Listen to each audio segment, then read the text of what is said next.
సామెతల గ్రంథం 4వ అధ్యాయం 13వ వచనాన్ని ఒకసారి మనం చదువుకుందాం.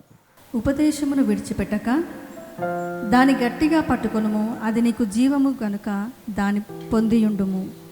చాలండి. ఈ లోకములో మీకు శ్రమ కలుగును, ఆయనను ధైర్యము వహించుడి. శ్రమ ఉంది, అయినా కూడా ధైర్యంగా ఉండాలా. ఎందుకంటే నేను ఈ లోకాన్ని జయించి ఉన్నాను. ఈ లోకంలో మనము మన జీవితంలో దేవుని ఆశీర్వాదములను పొందాలి అంటే, దేవుని దయను మనము పొందాలి అంటే మరి మనం ఎలా నడుచుకోవాలి, మన జీవితాన్ని ఏ విధంగా కొనసాగించాలి? ఒక మంచి క్రైస్తవునిగా మనం ఉంటే సరిపోతుందా? వాక్యానుసారం మనం జీవిస్తే సరిపోతుందా? ఇంతేనా, ఇంకేదైనా ఉందా? మనం నేర్చుకోవాల్సింది. పరిశుద్ధ గ్రంథములో చాలా విషయాలు ఉన్నాయి మనము నేర్చుకోవాల్సినవి, నేర్చుకున్నవి, ఇంకా నేర్చుకోవాలని ఉన్న కొన్ని కారణాల వల్ల వాటిని మనము పక్కకు పెట్టేస్తున్నాం అన్నమాట. ఇక్కడ 13వ వచనంలో ఉపదేశమును విడిచిపెట్టక దాన్ని గట్టిగా పట్టుకొనుము, అది నీకు జీవము గనుక దాన్ని ఏం చేయకూడదు? పొంది ఉండుము. దాన్ని పోగొట్టుకోవద్దు. జీవాన్ని మనం కోల్పోవద్దు. ఉపదేశము ఒక వ్యక్తికి అది మంచిదైతే తప్పకుండా దాన్ని మనం పాటించాలి. పరిశుద్ధ గ్రంథములో అనేక సత్యాలు మనం వింటున్నప్పుడు వాటిని మనము రాసుకోవాలి, వాటి గురించి మనము ధ్యానము చేయాలి. పరిశుద్ధ గ్రంథములో ఉన్నటువంటి ఈ మాటలు, మరి ఇప్పుడు మనం చదువుకున్నటువంటి ఈ మాట మరి ఎవరి ద్వారా రాయబడిందంటే సొలొమోను రాజైన, మరి ఈయన చాలా జ్ఞానం కలిగిన వ్యక్తి, దైవ అనుగ్రహమును కలిగినటువంటి కుటుంబం. దేవుడు ఆయనకి ఎంత జ్ఞానం ఇచ్చాడంటే ఇటు దేవదూతల పైన అటు దురాత్మల పైన కూడా అతనికి జ్ఞానము కలదు. మరి ఈరోజు ఆయన మనకు కొన్ని సామెతలు మరి పరిశుద్ధ గ్రంథము ద్వారా మనం పొంది ఉన్నాము. ఇక్కడ అదే 4వ అధ్యాయములో 20వ వచనం మనం చూసినట్లయితే, నా కుమారుడా నా మాటలను ఆలకింపుము, నా కుమారుడా నా మాటలను ఆలకింపుము, నా వాక్యములకు నీ చెవియొగ్గుము, నా వాక్యములకు నీ చెవియొగ్గుము, నీ కనుల ఎదుట నుండి వాటిని తొలగిపోనీయకు, నీ కనుల ఎదుట నుండి వాటిని తొలగిపోనీయకుము, నీ హృదయమందు వాటిని భద్రము చేసి, నీ హృదయమందు వాటిని భద్రము చేసుకొనుము.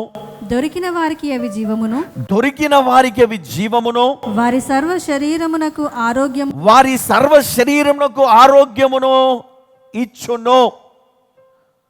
సర్వ శరీరమునకు ఆరోగ్యమును కలుగజేస్తాయి. మన శరీరంలో అనారోగ్యం ఉన్నప్పుడు మనం ఎంతగానో బాధపడుతూ ఉంటాం కదా. కొంతమందికి సివియర్ హెడేక్ ఉంటుంది, కొంతమందికి సివియర్ బ్యాక్ పెయిన్, కొంతమందికి శరీరంలో అంటే రక్తంలో చాలా రకాల ఇన్ఫెక్షన్స్ ఉంటాయి. కిడ్నీ సమస్య, లివర్ సమస్య, హార్ట్ ప్రాబ్లం, ఇంకా ఎన్నో రకాల సమస్యలతో బాధపడుతూ ఉంటారు.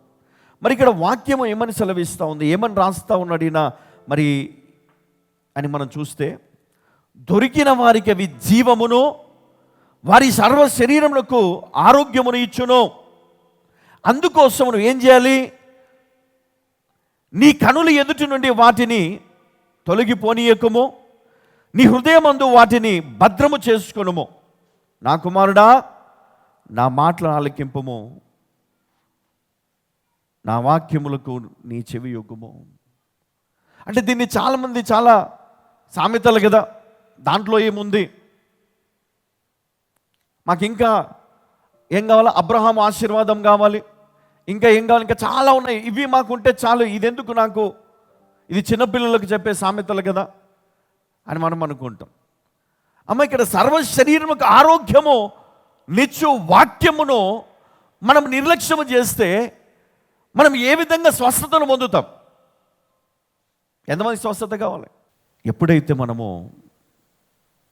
ఆసక్తిని కలిగి ఉంటామో, అందుకని ఇక్కడ ఏమన్నాడు? నా కుమారుడా, నా మాటలను ఆలకింపుము, నా వాక్యమునకు నీ చెవియొగ్గుము. వెండమే కాదు, నీ శరీరం స్పందించాలి. ఎంతమంది దేవుని కోసం పనిచేస్తారు? ముందుకు రండి అన్నప్పుడు పరిగెత్తుకొని చాలామంది వచ్చారు. మరి వాక్యాన్ని మనం వినేటప్పుడు ఈ పరిశుద్ధ వాక్యం అంటే మనకి ఇందులో ఉన్న స్టోరీసే కాదు,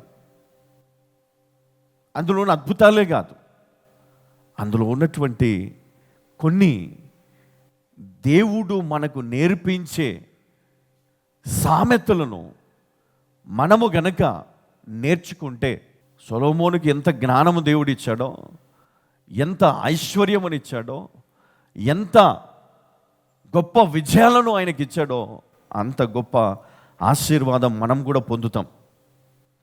అసలు ఈ విజయం అనేది మనకి ఎట్లా ప్రాప్తిస్తుంది? మరి ఇక్కడ ఈయన అన్న మాటలో, ఈయన రాసినటువంటి మాటలో మనం చూస్తే, ఉపదేశము విడిచిపెట్టక దాన్ని గట్టిగా పట్టుకొనుము, అది నీకు జీవము, అది నీకు జీవము గనుక దాన్ని పొంది ఉందుము. హల్లెలూయా.